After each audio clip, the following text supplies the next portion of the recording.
시청자 여러분 안녕하셨습니까? 장군의 소리 김형철입니다. 오늘 장군의 초대석에는 바른사회 시민회의의 공동대표로 계신 박인환 변호사님 모셨습니다. 박 대표님 나오셔서 감사합니다. 예, 안녕하십니까? 예, 이렇게 나와주셨는데요. 지난 10월 14일이죠. 예. 조국 법무장관이 드디어 이제 사의를 표명했습니다. 예. 그동안 참 우리 대한민국을 분열시키고 또 국민들을 분노하게 했던 예, 그렇죠. 그런 몇 달이었는데요. 우리 조국 사태 본질 그리고 이제 앞으로 어떻게 이것이 전개될지 한번 말씀을 해주시죠. 뭐 본질이라고 할 것도 없이 어쩌면 당연한 일이죠. 국민들이 그렇게 태극기를 들고 시청 앞에서부터 아니 서울역에서부터 광화문까지 입추의 여지 없이 꽉 채워서 청와대 문재인 대통령 들으라고 그렇게 조국 아웃, 심지어는 문 대통령 문재인 아웃까지 큰 소리 치면서 했던 것을 계속 귀를 막고 마치 듣지 못한 사람처럼 해오다가 이제 사퇴를 한 것으로 발표를 했습니다. 바로 이런 말이 사필 규정이라고 쓰는 말인데 사필 규정 갖고는 또 부족한 것 같아요.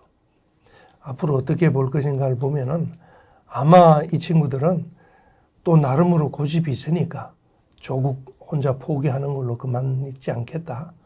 제가 보기에는 앞으로도 검찰개혁이라는 명분을 내세우면서 집권 여당 또는 청와대에서 할 수 있는 최대한의 강공은 저는 계속할 걸로 보입니다.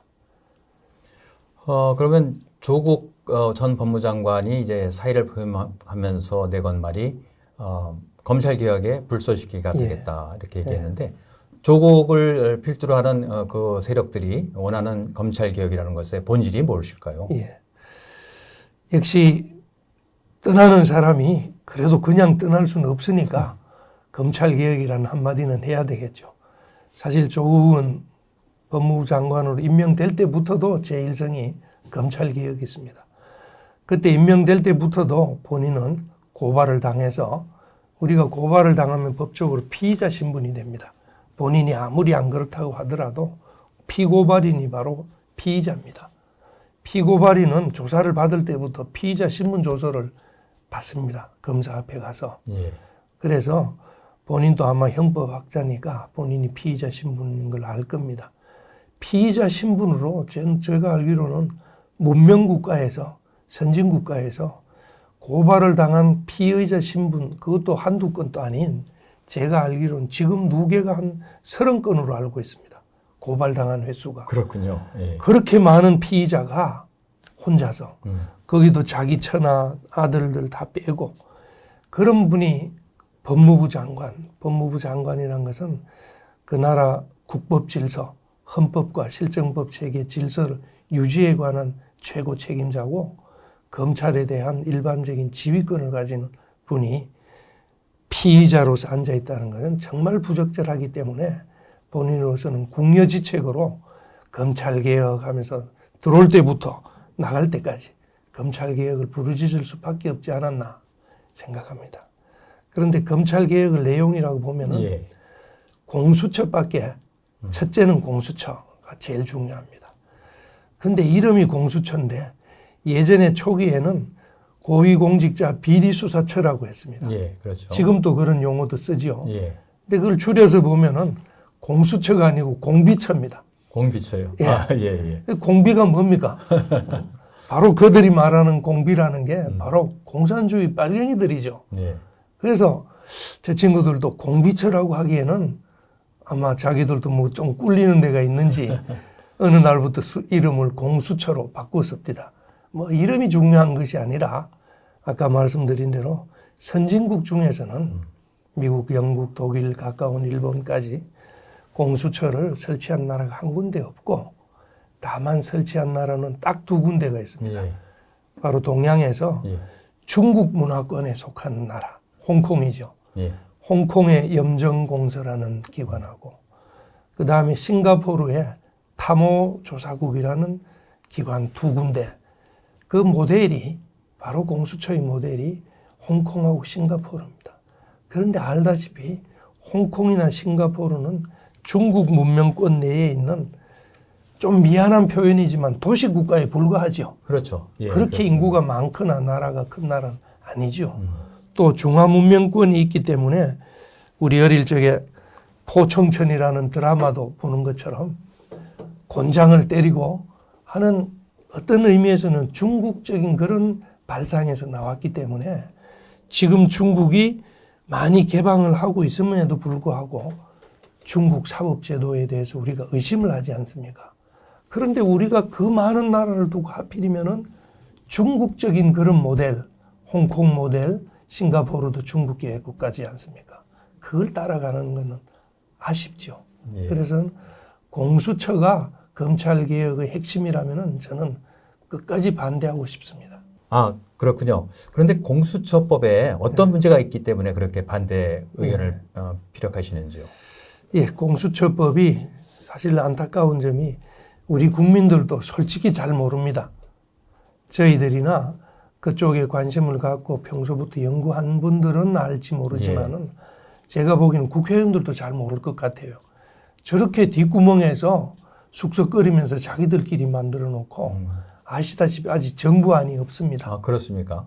공수처 안이라고 말로만 개혁을 이루라고 하면서 정부안도 내놓지 못하고 제가 며칠 전에 확인을 해보니까 국회의원들 안이라고 해서 의원안이 뭐 한두 개가 국회에 올라가 있어요. 그러면 법무부 안이 제안된 게 지금까지는 현재 없는 상태인데도 국민들이 모르고 있는데 저는 그래서 지금까지 논의된 그 국회 안도 보면은 제일 우려스러운 점이 우리 검찰은 법원하고 마찬가지로 준사법기관입니다. 예. 앞에 준자를 씁니다만은 준사법기관이기 때문에 지금 그 현직 법무부 장관도 수사할 수 있고 특히 지난번에 그 전직 대통령이었지만 이명박 대통령, 박근혜 대통령, 심지어 박근혜 대통령이 청와대에 있을 때도 압수수색하러 가고 하는 것처럼 행정부라고 하지만은 준사법기관적인 성격 때문에 독립성, 정치적 중립성이 강조되어 있었습니다. 그렇군요. 예. 그게 검찰 조직인데 공수처는 지금 국회에 계류되어 있는 안을 보니까 대통령이 임명하게 되어 있습니다. 대통령이 공수처장을 임명을 하면은 그 공수처는 청와대 사정수석실이 공수처로 바뀌는 거나 크게 다를 바가 없다. 좀 극단적으로 표현을 하면은 마치 북한에 있는 공안부처럼 아니면 전체주의 국가 중국에도 공안 경찰이 그렇죠. 힘이 세죠. 더 옛날로 이야기하면 뭐 독일 나치 시대에 뭐 게슈타포처럼 비밀 경찰처럼 고위공직자 뒷조사를 해서 마음에 안 들면은 얼마든지 처벌할 수 있는 그런 기관을 굳이 만든다는 것은 제가 법률을 전공자로 보더라도 그 무리고 그래서 이번 기회에 정공수처가 필요하다면은 정부안을 떳떳하게 내놓고 학자들 또 국민들 언론에 제대로 비판을 받았으면 싶습니다. 그렇죠. 모든 법안을 만들 때는 공청회라는 과정을 거쳐야 되고요. 그렇죠. 그래서 의견을 수렴해서 예. 정말 여야가 합의를 통해서 만드는 것이 상식 아닐까 생각됩니다. 그렇죠. 그런데 이때까지 한 번도 그런 절차 기억이 안 나죠. 예. 이름밖에 기억이 아마 우리 국민들은 예. 공수처 이름만 기억날 겁니다. 아까 우스개 말씀 같습니다마는 우리 기억으로 이름조차도 처음에는 공비처였다가 공수처로 바꿀 정도로 예. 이렇게 황당한 법입니다. 그런데 이제 세간에는 말입니다. 조국 전 법무장관이 사실을 몇 번 봤다가 결국 통과를 못해서 검찰이나 또는 사법부에 대한 아주 자격지심이 많은 것으로 이렇게 나타나 있고 그래서 그런 것을 바탕으로 검찰 개혁을 하려고 했기 때문에 개인적인 어떤 원한에 의한 것이 아니냐 하는 그런 우려도 많았거든요. 그 점 어떻게 생각하십니까? 예, 좀 뭐 그런 면도 국민의 입장에서는 충분히 있을 거라고 보여집니다. 아까 자격지심이라고 표현을 하셨는데 저는 우리 공자님 말씀, 맹자님인가요? 말씀 중에 수호지심이라고 있습니다. 부끄러워할 줄 아는 그렇죠. 마음. 자격지심보다는 수호지심이 없어서 부끄러워하는 마음이 없기 때문에 예를 들어서 그렇습니다.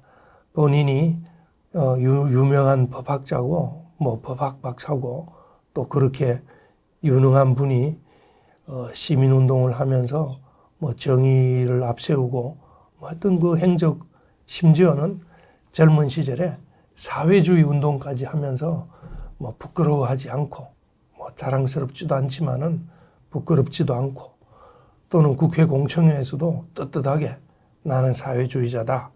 그렇지만은 우리 헌법하고 어긋나는 것은 아니다. 이런 궤변을 한 사람이라면은 사실은 자격지심이 있다고는 보여지지 않아요. 그렇군요. 오히려 예.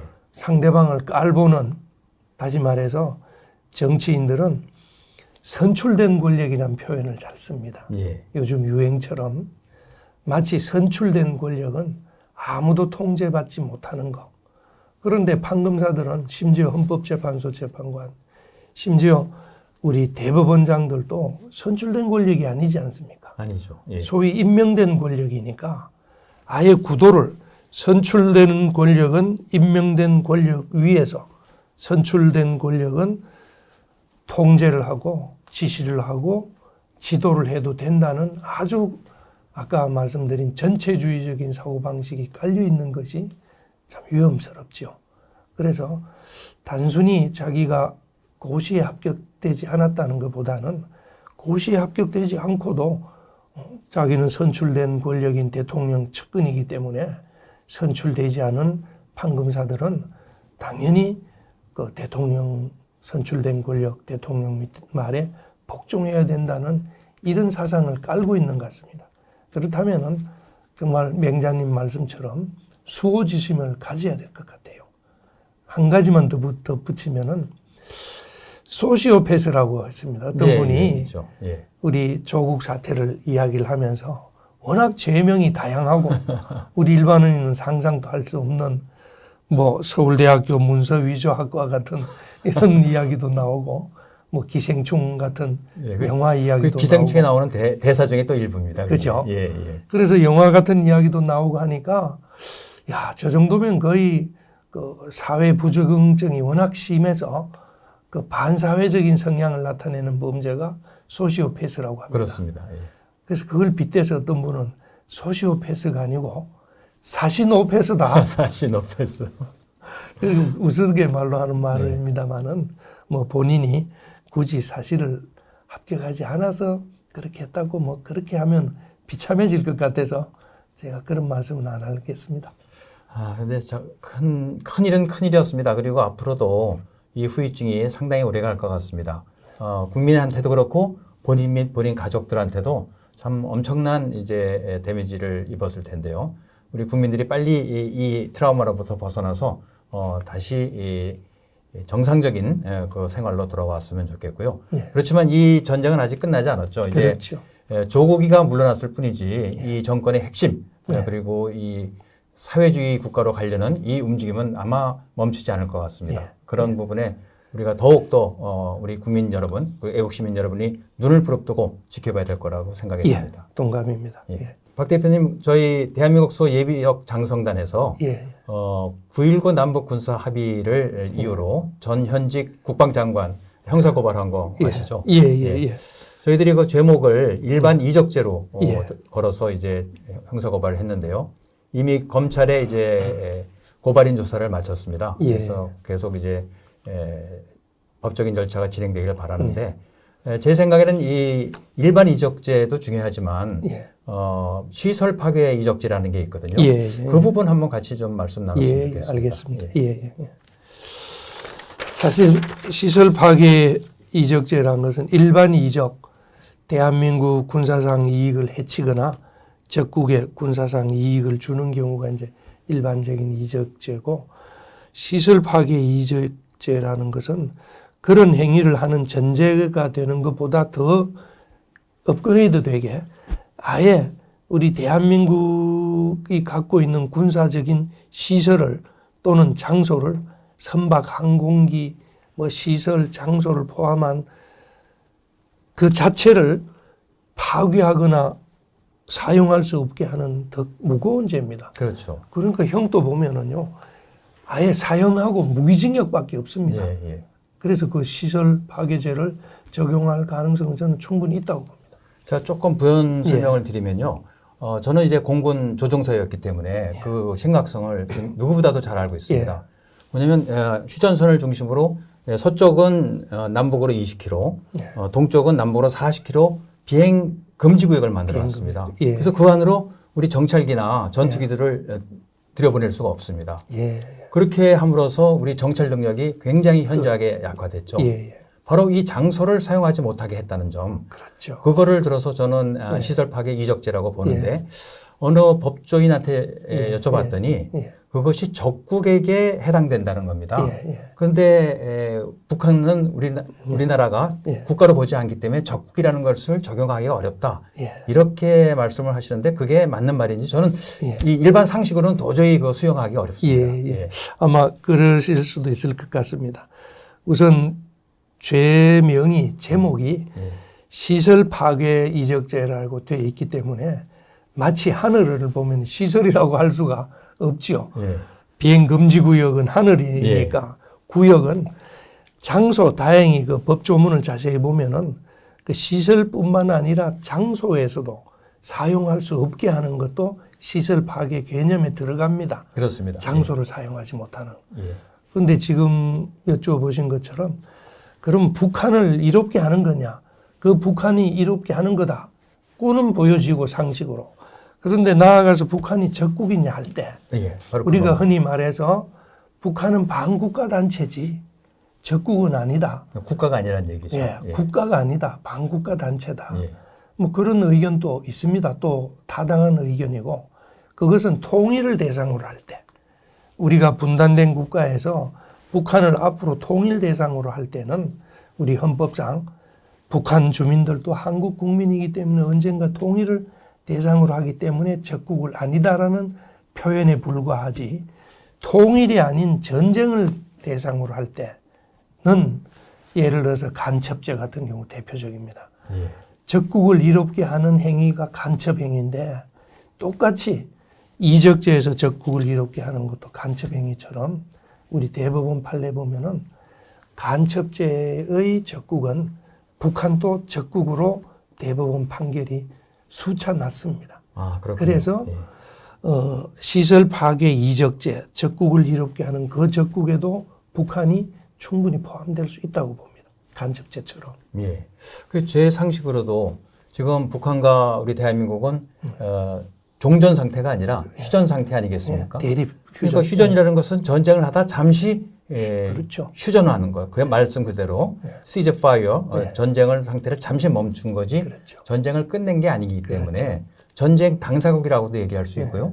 전쟁을 수행하는 당사 국가는 당연히 적국 아니겠습니까? 그렇습니다. 너무 이 법조인들이 법 그 자구에 너무 매달린다. 저는 이렇게 생각하고. 맞습니다. 그래서 이번 저희들이 9월 18일 날 서울중앙지검에 고발장을 냈습니다만은 일반 이적죄. 일반 이적죄로요. 이것이 수용이 안 된다면 다음번에는 이 시설 파괴 이적죄를 들어서 전현직 국방장관은 물론이고 그것을 최종적으로 비준하는 게 대통령입니다. 국무위원들하고요. 저는 국무위원들하고 대통령을 형사소송 고발하려고 그러는데 어떻게 생각하십니까? 아주 좋은 생각입니다. 왜냐하면은 국무회의에서 심의를 거쳤다고 알고 있습니다. 거쳤습니다. 국무회의 의장이 대통령입니다. 그러면 국무회의에는 의결기관입니다. 자문기관이 아닙니다. 의결기관이고 부결시킬 수 있습니다. 그런데도 불구하고 통과를 시켜서 서명하고 도장을 찍었다면은 최종적인 결재권자가 책임이죠. 거기에 의결을 참가한 국무위원들도 똑같이 공범이고 그럼 장관도 말할 것 없고 그럼 최종 책임자인 대통령의 책임은 더 무섭죠. 더 무겁죠. 그렇다면 아까 말씀드린 것처럼 시설 파괴 이적죄는 우리 법정형이 사형이나 무기징역밖에 없습니다. 그런데 또 한 가지는 시설 파괴 이적죄든 일반 이적죄든 외환죄에 들어갑니다. 아까 말씀드린 내란죄가 있을 수 있고 외환죄가 있으면은 내란죄, 외환죄는 우리 헌법상 현직 대통령도 조사를 받고 기소가 될 수 있습니다. 형사소추의 대상이 된다. 형사소추의 대상이 됩니다. 예. 형사소추란 말이 기소입니다. 그러니까 구속영장도 나올 수 있어요. 그래서 우리 검찰이 이번 기회에 정치적 중립성과 독립성을 제대로 갖고 있다면은 정말 외환죄에 해당되는 일반 이적죄, 시설 파괴 이적죄에 대해서는 대통령이라 하더라도 청와대라고 하더라도 압수수색도 하고 제대로 조사를 해서 헌법 규정을 맞게끔 운영하는 것이 정치적 중립과 독립성을 유지하는 길이라고 생각됩니다. 예, 아주 좋으신 말씀이고요. 이제 물론 윤석열 총장이 지휘하는 검찰이 잘하고 있습니다만은 그래도 그 기관 혼자 하기는 너무 어려운 일도 많고 그렇기 때문에 이 시설 파괴 이적죄는 제 생각은 대한민국 소 예비역 장성단과 바른사회 시민회의 또 한변 이런 단체들이 힘을 합해서 공동으로 형사고발을 하는 것이 어떤가 하는 그런 생각을 해봤습니다. 예, 그 여러 시민단체하고 법조인들하고 예. 같이 하면은 뭐 더 좋겠습니다. 근데 문제는 지난번 그런 마침 사례가 있었습니다. 우리 윤석열 총장 있는 이 팀에서 제 기억에 박근혜 대통령이 현직으로 있을 때 내란죄, 외환죄가 아님에도 불구하고 검사들이 압수수색 영장을 가지고 청와대 앞에까지 간 기억이 나죠. 예, 그렇습니다. 예. 아니 대통령이 엄연히 있는 현직에 있는데 내란죄, 외환죄도 아님에도 불구하고 가서 청와대 압수수색을 하겠다고 한 사람이라면 이번에는 내란죄, 외환죄입니다. 그럼 가서 당연히 더 해야죠. 저는 안 하는 것이야말로 오히려 스스로 자기 모순에 빠지는 게 아닌가 싶습니다. 하는지 안 하는지 우리 좀 지켜봅시다. 그러겠습니다. 할 수 있도록 우리 시청자 여러분들께서 힘을 좀 실어주시면 윤석열 총장이 더 힘을 받을 것 같습니다. 예. 우리 박공동 대표님께서 내란죄 말씀하셨는데 예. 사실 지금 문재인은 내란 선동죄로 지금 고발당한 상태 아니겠습니까? 그렇죠. 내란 선동죄. 예. 그것도 법적인 측면에서 한번 말씀을 해 주시죠. 예. 이제 뭐 말씀 나온 김에 이제 다 할 수밖에 없네요. 우리 형법 구조상 사실 제일 중한 처벌을 받게 하는 것이 내란죄, 외환죄입니다. 그 두 개는 아시다시피 국가의 존립을 위태롭게 하고 헌정 질서를 파괴하는 겁니다. 그야말로 제일 우리 국가에서는 반국가적인 범죄죠. 그래서 내란, 외환죄는 비록 현직 대통령이라도 수사도 하고 기소도 하고 현직 대통령이라도 재판을 받게 할 수 있는 죄가 내란 외환죄입니다. 예. 그런데 내란죄로 지금 대수장에서 그 일반 이적죄로 고소한 그 이외에 내란죄로 문 대통령까지 포함해서 고소한 단체는 행동하는 시민, 자유시민, 행동하는 자유시민 행자시라고 합니다. 예. 그 아마 이현주 의원도 거기 있는 걸로 알고 있습니다만은 그쪽 시민단체에서 아주 용감하게 현직 대통령을 내란 선동죄로 고소한 걸로 알고 있습니다. 제가 그 내용을 잠시 말씀을 드리면은 내란 선동이라는 건 결국 국헌을 문란하게 할 목적으로 폭동을 일으키도록 선동하는 겁니다. 그럼 우리 국민들이 첫째, 그럼 폭동이 뭐냐 하고 의심하고 의문을 가질 수 있을 겁니다. 폭동이란 것은 그 행자시에서 고발을 한 내용을 보면은 28일 날이 아마 여러분도 아시다시피 한 200만 명이 서초동 서울지검 앞에 모여서 밤중에 촛불 집회를 했다고 뉴스에 크게 보도됐죠. 예, 그렇습니다. 아마 그 공중파 뉴스하고 그 큰 매스컴은 다 전 기억도 생생한 200만 명이. 예, 200만 명. 아니 200만 명이 서울지검 앞에서 밤중에 촛불을 들고 검찰 규탄하는 대회를 열었다면은 그 밤중에 검찰청사에 갇혀 있는 공무원들, 쉽게 말하면 검사죠. 그 검사들이 느꼈을 공포란 것은 정말 200만 명이 맞다면은 엄청난 공포겠죠. 그렇죠. 예. 바로 그게 폭동입니다. 그런데 왜 그 폭동이 일어났느냐? 28일 소위 그 제7차 검찰개혁 촛불문화제라고 저쪽 진영에서는 촛불문화제라고 합니다. 촛불문화제의 내용이 그런 폭력이란 것은 폭행뿐만 아니라 협박도 들어갑니다. 협박은 겁주는 게 협박이죠. 그렇죠. 그게 폭동의 개념에 들어가는데 왜 그렇게 200만 명이 모였느냐를 보니까 바로 27일 날 하루 전날 26일까지 미국에서 유엔 총회를 하고 한미 정상회담을 마치고 문 대통령이 돌아옵니다. 그런데 돌아오자마자 그 다음날 바로 발표한 내용이 그 많은 현안에도 불구하고 윤석열 검찰총장은 검찰권을 자제라도 절제란 말을 쓴 것 같습니다. 절제. 절제해서 행사하라. 예. 절제란 게 뭡니까? 제대로 하라는 거는 크게 하지 말고 그야말로 절약하듯이 제한해서 절약하고 제한해서 행사하라고 가이드라인을 줬습니다. 그리고 국민들이 검찰개혁을 요구하고 있다고 말을 했죠. 법무부 장관을 수사하고 있는 검찰을 향해서 그 말은 검찰에 겁을 주는 행위를 했습니다. 아주 화를 내면서 물론 화낸 걸 장면을 보진 않았지만은 오시자마자 그 말은 평상적으로 할 수 있는 말이 아니죠.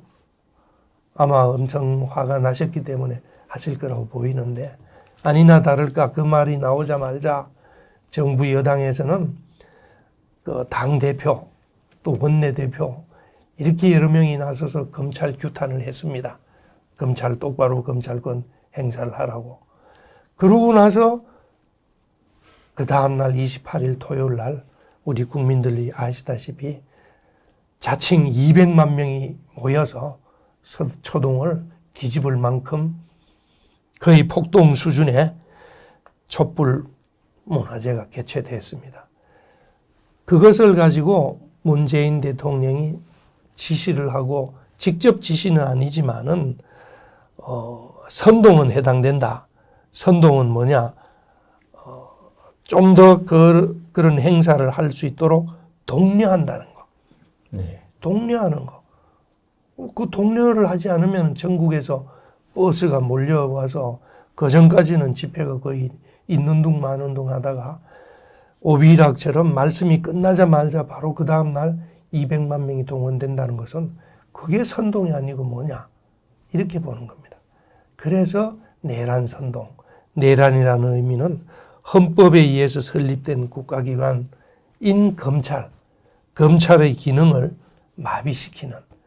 그래서 내란죄가 처벌 규정을 자세히 보면은 꼭 검찰이 마비돼야 되는 건 아닙니다. 예. 검찰이 겁을 먹고 보따리 싸서 갔으면 더 좋겠지만은 검찰이 용기가 있어서 끝까지 버티더라도 내란죄는 위헌범입니다. 마비할 염려가 있을 때는 처벌이 가능합니다. 그래서 이석기가 내란 선동죄로 처벌받은 이유가 바로 거기입니다. 이석기가 내란을 일으킨 건 아니잖아요. 그런 염려를 일으킨 거죠. 그래서 제가 보기에는 이현주 의원도 법조인입니다. 그렇습니다. 예. 그리고 행자시 대표로 있는 분도 법조인이 있기 때문에 아마 그런 법률 검토는 충분히 했기 때문에 내란 선동죄로 기소를 한 것 같습니다. 그런데 내란죄도 형이 높습니다. 그래서 문 대통령으로서는 대수장에서 시설 파괴 이적죄까지 고발하면은 우리 문 대통령께서 굉장히 불편해 하실 것 같습니다. 불편하기도 하지만 정상적인 국정 운영이 될까 걱정이 됩니다. 그렇죠.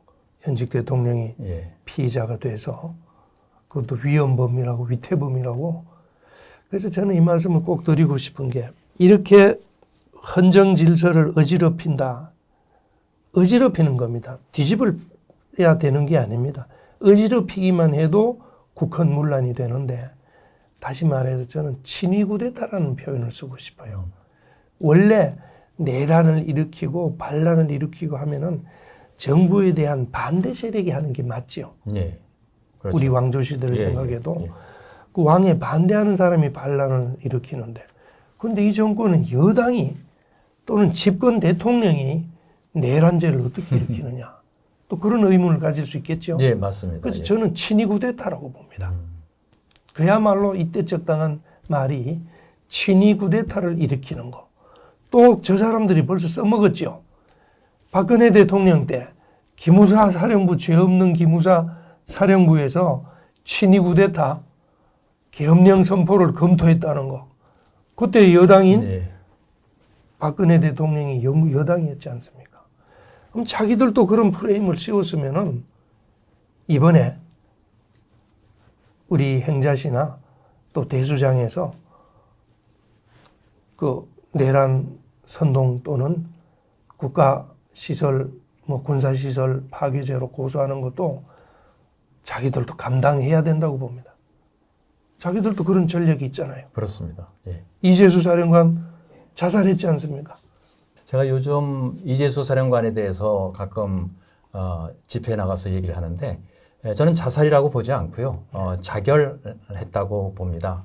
왜냐하면 그분이 뭐 검찰 조사가 부담이 되거나 힘들어서 자살한 것이 아니고 국민들한테 메시지를 전달하기 위해서 한 겁니다. 옛날 민영환 그렇습니다. 의사처럼. 예, 네. 제가 이재수 사령관하고는 굉장히 가깝게 있었고 근무도 같이 했는데 제가 그분의 목소리를 들은 것 같아요. 이렇게 얘기하더라고요. 국민 여러분, 나 이재수는 먼저 갑니다. 하지만 이 자랑스러운 대한민국 국민 여러분께서 꼭 지켜주십시오. 이런 말을 하고 떠났습니다. 그래서 저는 사람들 볼 때마다 자살이 아닙니다. 자결입니다 하고 얘기를 하고 다니거든요. 좋은 생각입니다. 예. 저도 한 수 배웠습니다.